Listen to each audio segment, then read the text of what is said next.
ذہن میں یہ رت گیا. تو انہوں نے کہا کہ بھئی تو کیا سمجھا؟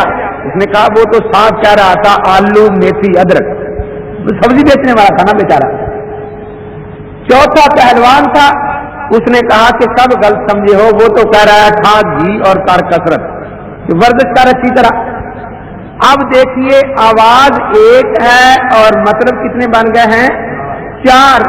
وہ کہہ رہا ہے کہ میں اس آواز کا معنی یہ سمجھا ہوں، دوسرا کہتا ہے میں یہ سمجھا ہوں، تیسرا کہتا ہے میں یہ سمجھا ہوں، چوتھا کہتا ہے میں یہ سمجھا ہوں، اور ساری دنیا میں اختلاف اسی میں نے ڈال رکھا ہے.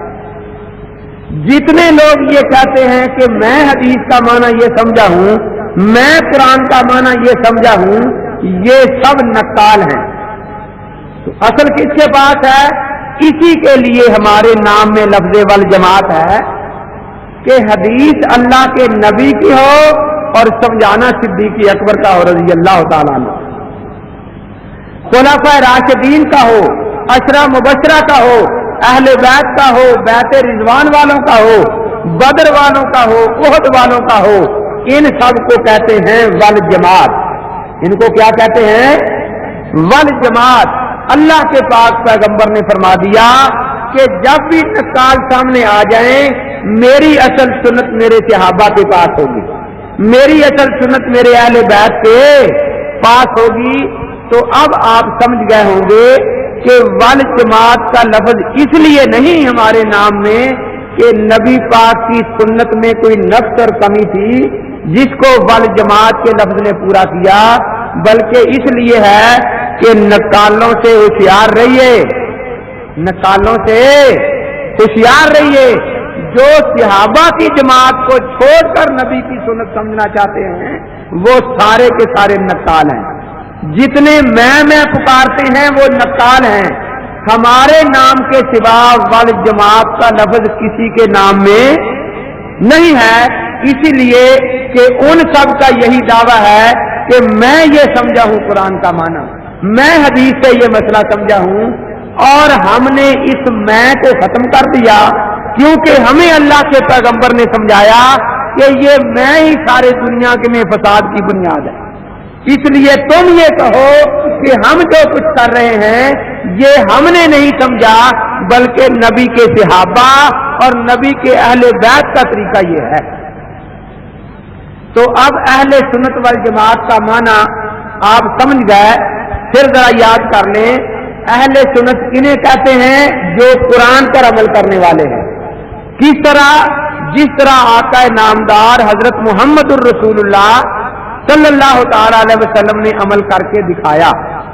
اور والجماعت کیوں ہمارے نام میں ہے؟ اللہ کے پیغمبر نے کیوں یہ ہمارے نام میں رکھا؟ اس کا معنی یہ ہے کہ جب نسلیں بننی شروع ہو جائیں گی تو اصل صحابہ اور اہل بیت سے ملے گی. اس لیے ہم ہیں اہل سنت والے جماعت. ہمیں اپنے نام کا معنی سمجھنا چاہیے. اب ایک فریق تو یہ کہتا ہے کہ مجھے صرف قرآن کی ضرورت ہے، اللہ کی نبی کی سنت کی بھی ضرورت نہیں. اب عجیب آدمی ہے، اللہ کے نبی نے قرآن پر جس طرح عمل کیا کہتا ہے اس نمونہ عمل کی ضرورت نہیں. جس طرح میں خود لغت دیکھ کر سمجھوں گا بس اس طریقے پر میں عمل کروں گا. اور سمجھ بیچارے کو لغت دیکھنے کی بھی نہیں ہوتی. ایک مولوی صاحب تقریر فرما رہے تھے، انہوں نے یہ حدیث بیان فرمائی کہ نبی اقدس صلی اللہ علیہ وسلم فرماتے ہیں لا صلاۃ الا بحضور القلب. جب تک نماز میں دل حاضر نہ ہو تو نماز کامل نہیں ہوتی.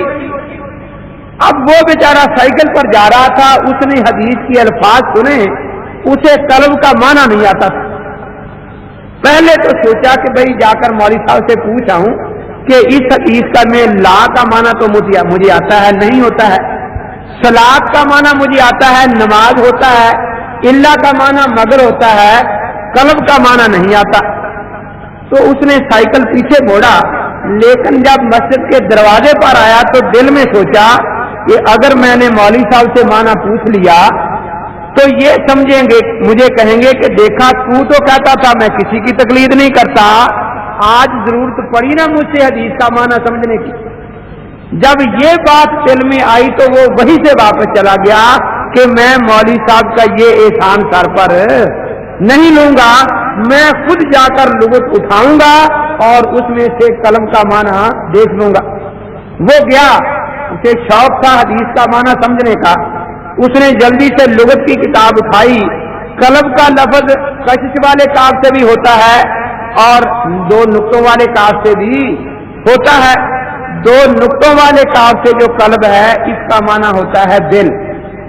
دل کو اس لیے قلب کہتے ہیں، انقلاب کا معنی آپ جانتے ہیں نا، بدلنا.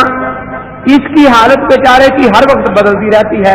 ابھی خوشی تھی، ابھی کوئی خبر سنی غمی آ گئی، ابھی بڑے نیک خیالات تھے، ابھی کوئی وسوسہ گندا دل میں آ گیا.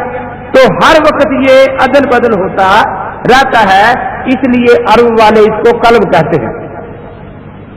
اور قلب وہ جو ڈنڈے والا کاف ہوتا ہے کشش والا، اس کا معنی ہوتا ہے کتا. اس نے جلدی سے جو لغت کھولی تو اتفاق سے وہ قلب کتے والا نکل آیا. اس نے وہ حدیث کا معنی سمجھا، لا صلاۃ الا بحضور القلب، جب تک کتا سامنے نہ ہو تو نماز نہیں ہوتی. اب اس نے بار بار دیکھا آگے پیچھے پھر کے کوئی دوسرا معنی تو نہیں ہے. اب وہ سر پکڑ کے بیٹھ گیا. اس نے کہا کہ بھی عجیب، یہ شہر لاہور جو ہے آج تک ایک آدمی اس میں حدیث پر عمل کرنے والا پیدا ہی نہیں ہوا. نہ جامعہ مدنیہ والے کتا باندھتے ہیں سامنے، نہ جامعہ اشرفیہ والے باندھتے ہیں. اللہ کے نبی کی حدیث ہے کہ جب تک کتا سامنے نہ ہو نماز نہیں ہوتی. وہ بیچارہ اٹھا، اٹھ کر دو دکانداروں کے پاس گیا کہ بھئی ہم کلمہ کس کا پڑھتے ہیں؟ انہوں نے کہا کہ اللہ کے پیغمبر کا. اس نے کہا پھر نماز وہی پڑھنی چاہیے جو نا اللہ کے نبی والی نماز ہے. نے کہا بالکل وہی پڑھنی چاہیے.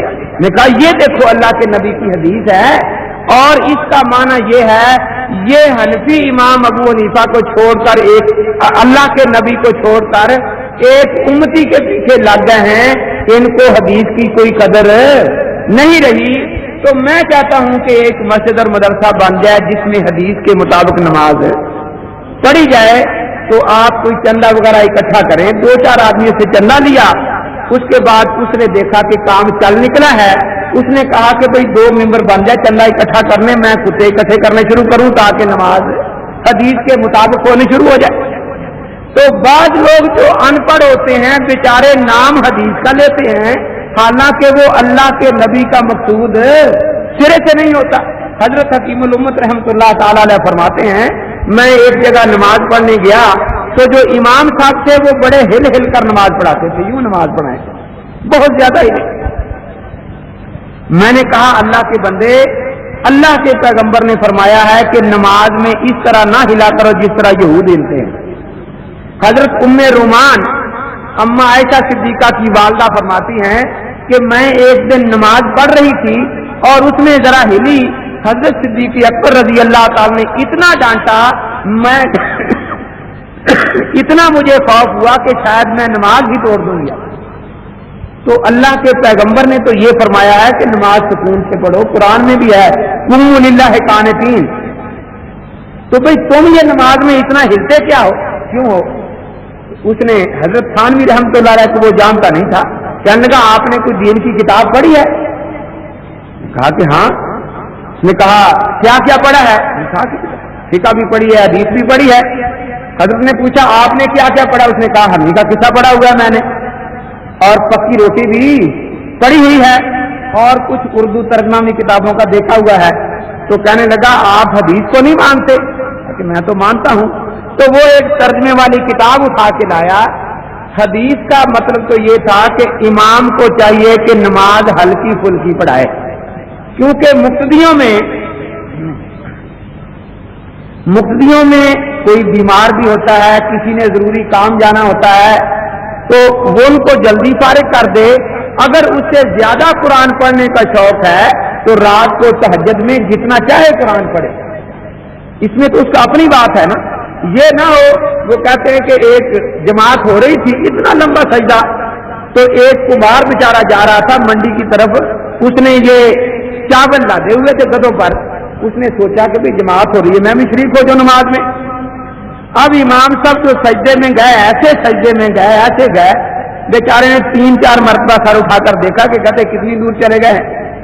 آخر تنگ آ کر وہ بیچارہ اپنی نماز پڑھ کے چلا گیا. 3 دن کے بعد جب واپس گزر رہا تھا تو گاؤں کے باہر سے گزر رہا تھا, ایک آدمی ملا, کہنے لگا کہ امام صاحب سجدے سے اٹھ بیٹھے ہیں یا ابھی سجدے میں ہیں. تو آخر ضرورت مند لوگ بھی ہوتے ہیں. حضرت صلی اللہ علیہ وسلم فرماتے ہیں کہ میں بعض اوقات ایک سورج شروع کرتا ہوں, پھر کسی بچے کے رونے کی آواز آتی ہے تو میں سوچتا ہوں کہ اس کی والدہ بے قرار ہوگی, اس لیے میں مختصر کر کے رکوع کر دیتا ہوں. تو حضرت نے یہ فرمایا تھا کہ جو امامت کرے وہ نماز ہلکی پھلکی پڑھائے. اس نے پڑھ لیا کہ حدیث کا معنی یہ ہے کہ جو امام ہو وہ نماز ہل کے پڑھائے. تو کہتا دیکھو میں تو اس حدیث پر عمل کر رہا ہوں. تو بہرحال بعض لوگ جو ہیں وہ صرف لغت کو سامنے رکھ کر ادھر ادھر سے معنی لیے اور کتاب و سنت کا مفہوم سمجھا کہ ہم قرآن پر عمل کرتے ہیں, ہم حدیث پر عمل کرتے ہیں, اور دنیا میں اور کوئی بھی قرآن حدیث کو جاننے والا موجود نہیں ہے. تو ایک تو فریق یہ کہتا ہے کہ ہمیں قرآن کافی ہے, نبی کی سنت کی بھی ضرورت نہیں. دوسرے نے کہا کہ ہمیں نبی کافی ہے, صحابہ کی ضرورت نہیں. ہم محمدی تو ہیں ابو بکری نہیں, ہم محمدی تو ہیں عمری نہیں, ہم محمدی تو ہیں عثمانی نہیں, ہم محمدی تو ہیں علوی نہیں. ہم اہل سنت والجماعت یہ کہتے ہیں, والجماعت کا معنی یہ ہے کہ سچا محمدی وہی ہے جو ابو بکری بھی ہے, کیونکہ سچی محمدیت ہے ہی ابو بکر صدیق کے پاس, عمر فاروق کے پاس, صحابہ اور اہل بیت کے پاس. ان کو چھوڑ کر اگر کوئی نام لیتا ہے محمدیت کا تو وہ سچی محمدیت ہے ہی نہیں. وہ ایسا محمدی تو کہلا سکتا ہے جیسے عبداللہ بن ابی تھا, وہ کہتا تھا میں محمدی ہوں, مجھے صحابہ کی ضرورت نہیں. جیسے عبداللہ بن سبا تھا, وہ کہتا تھا میں محمدی ہوں, مجھے صحابہ کی ضرورت نہیں. لیکن اہل سنت والجماعت میں لفظ والجماعت کا معنی یہ ہے کہ سچا محمدی صرف وہی ہے جو حضور کی سنت کو صحابہ اور اہل بیت سے حاصل کرے.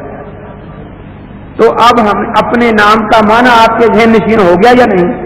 اہل سنت والجماعت کسے کہتے ہیں؟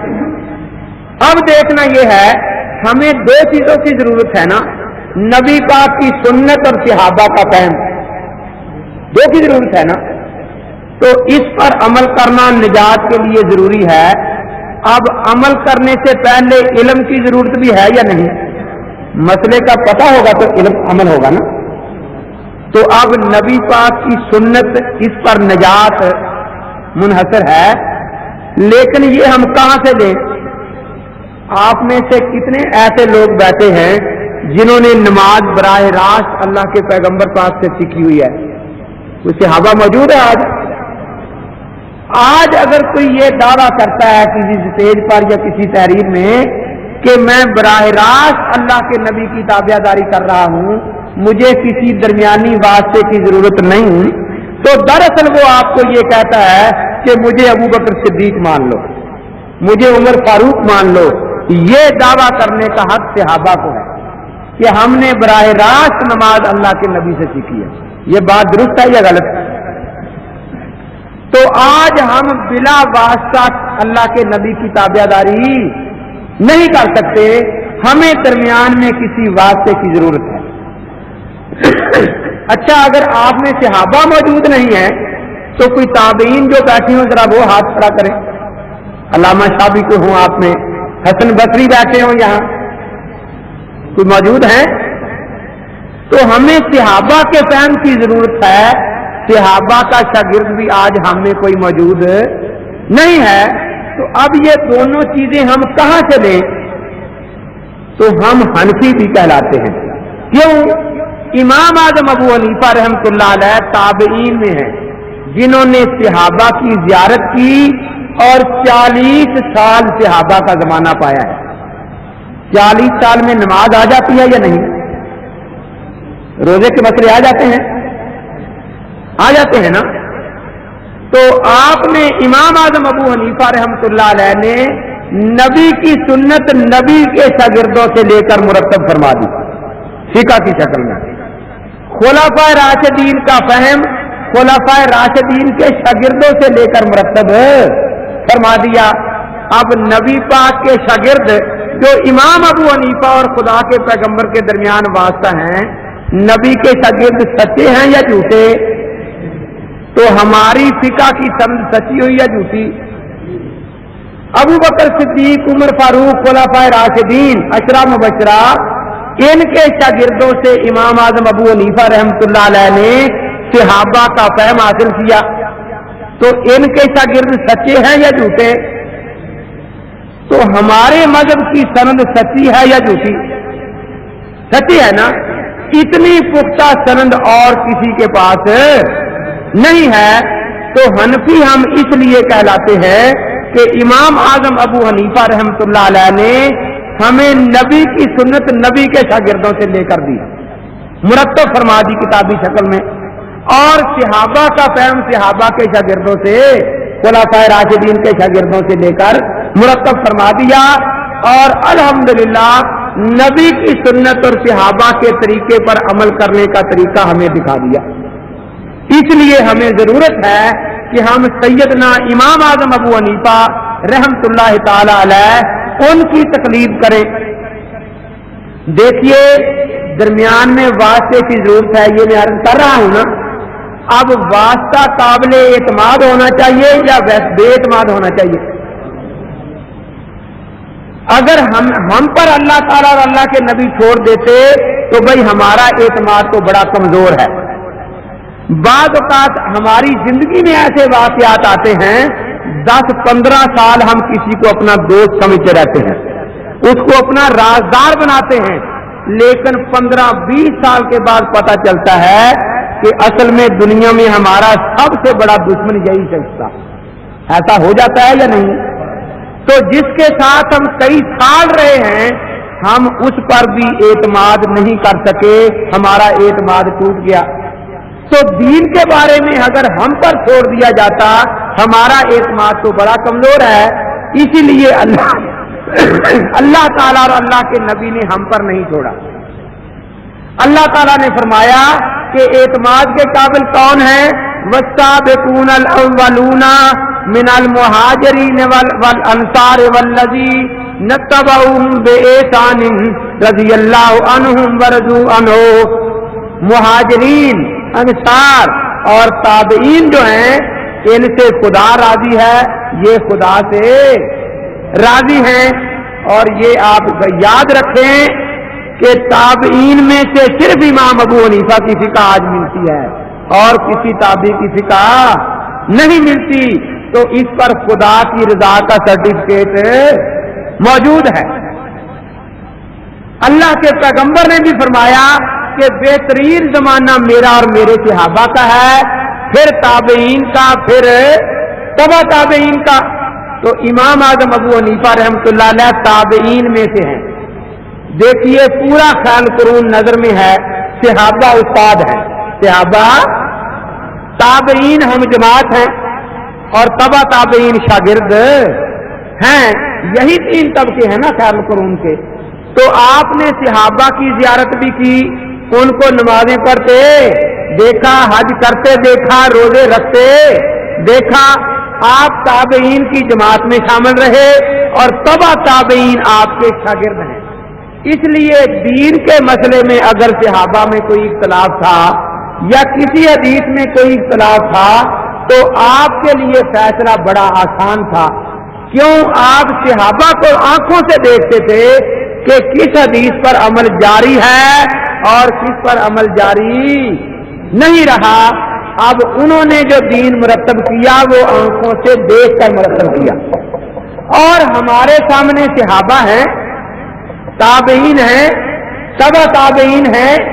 ہمارے سامنے یہ ہے کہ چند سندیں ہیں بس. تو جس طرح ہماری 2 آنکھیں ہیں، دین کی حفاظت کے 2 ذریعے ہیں، ایک خیال قرون کا تعامل اور ایک سند. امام اعظم ابو حنیفہ رحمۃ اللہ علیہ کی سند بھی بڑی پکی تھی، کیونکہ یا تو صحابی درمیان میں آتا ہے یا تابعی درمیان میں آتا ہے. صحابہ بھی سچے، تابعین بھی سچے، اور پھر امام صاحب رحمۃ اللہ علیہ ہر تابعی سے روایت نہیں لیتے، بلکہ جو امام ہیں تابعین میں ان سے روایت لیتے ہیں، ان سے مسائل اخذ کرتے ہیں. اور دوسرا تعامل تھا وہ آپ نے اپنی آنکھوں سے دیکھا صحابہ کو نمازیں پڑھتے، اس لیے دین کو جس انداز میں آپ نے مرتب فرمایا وہ شک و شبہ سے بالا ہے. اور آج اگر کوئی کہے کہ میں نئے سرے سے تحقیق کرتا ہوں تو سوائے اس کے کہ سارا دن کوئی پانی بلوتا رہے اور کہے کہ گھی نکل آئے گا تو نکال لے گا؟ نہیں نکلے گا نا. کیوں؟ اب ایک پرندے کے دونوں پر ہیں اور ایک کا ایک ٹوٹا ہوا ہے دوسرا کٹا ہوا ہے، تو یہ پرندہ دونوں پروں والے کا مقابلہ کر سکتا ہے؟ امام ابو حنیفہ رحمۃ اللہ علیہ کا ایک پر تعامل والا بھی قائم اور دوسرا سند والا بھی نہایت پختہ. آج تعامل والا پر تو ہے ہی نہیں کسی کے پاس، نہ صحابہ سامنے ہیں، نہ تابعین، نہ تبع تابعین. راہ سندوں والا وہ کہیں سے زخمی کہیں سے اچھی، کوئی راوی ضعیف آ گیا کوئی سکھا آ گیا، تو جیسے وہ پرندہ جس کا ایک پر کٹا ہوا ہے اور ایک زخمی ہے وہ یہ کہے کہ میری پرواز اس سے زیادہ اچھی ہے جو دونوں صحیح پروں سے اڑ رہا ہے، یہ بات کوئی عقل مند آدمی ماننے کے لیے تیار نہیں ہے. یا ایک آدمی کی دونوں آنکھیں صحیح سالم ہیں، ایک آدمی کی ایک آنکھ تو ویسے ہی نہیں نکلی ہوئی ہے اور دوسری جو ہے وہ دکھتی ہے. اب یہ کہے کہ میری نظر اس سے زیادہ تیز ہے. امام اعظم ابو حنیفہ رحمۃ اللہ تعالی علیہ خیر القرون کے بزرگ ہیں، انہوں نے اللہ کے نبی کی سنت اور صحابہ کا فہم ہم تک پہنچایا، اس لیے ہم ہیں اہل سنت والجماعت حنفی.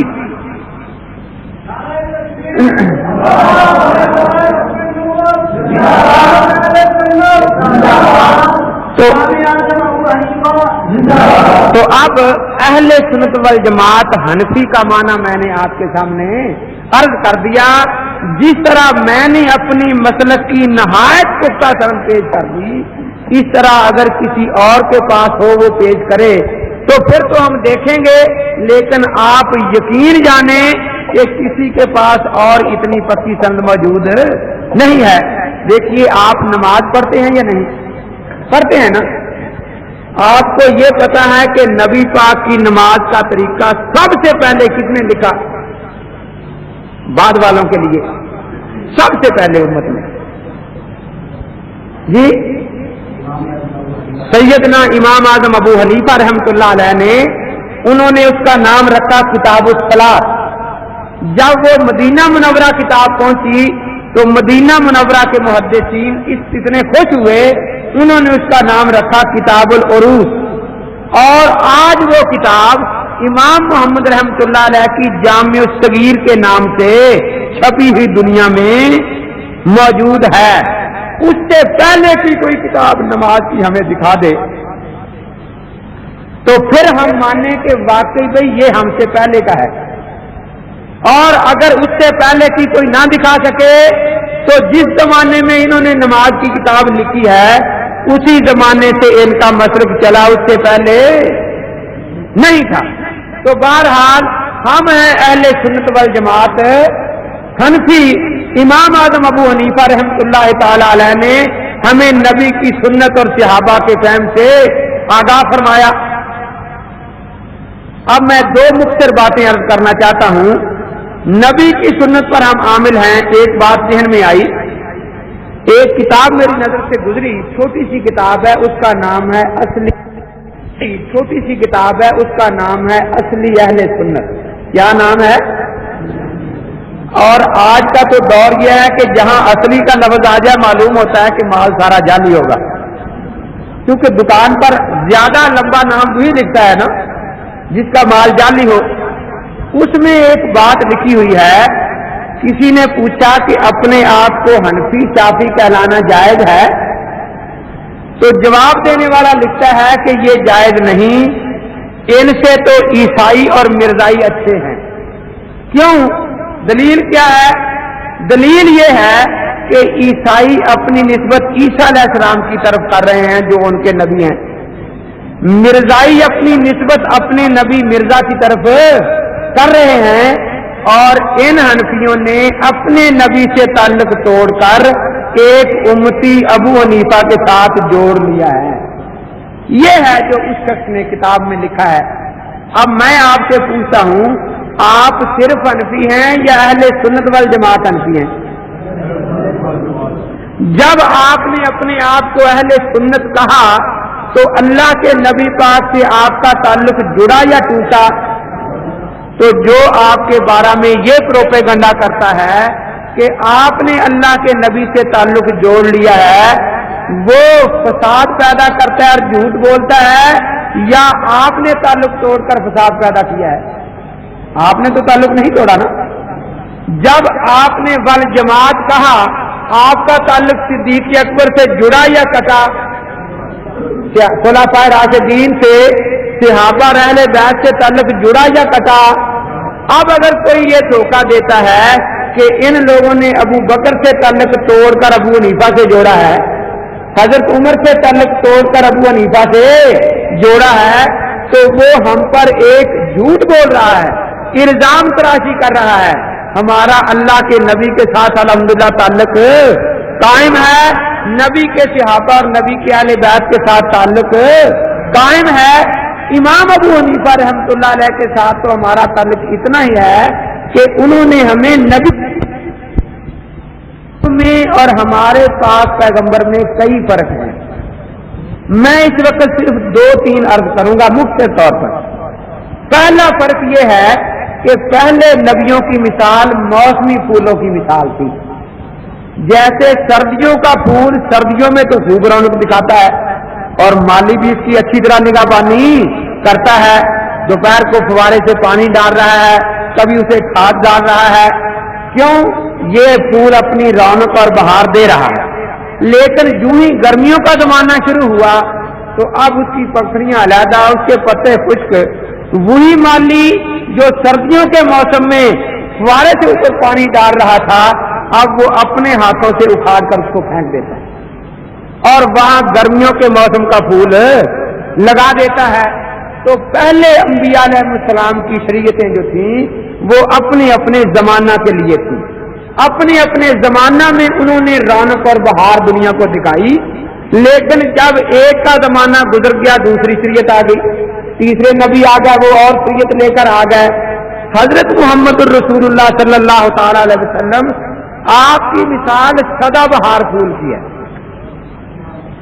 جو ہر قید سے آزاد ہے، گرمی ہو، سردی ہو، بہار ہو، خزاں ہو، کوئی علاقہ ہو، ہر علاقے میں ہر موسم میں وہ اسی بہار سے اپنی رونق دے دنیا کو رونق بخشتا ہے قیامت تک کے لیے۔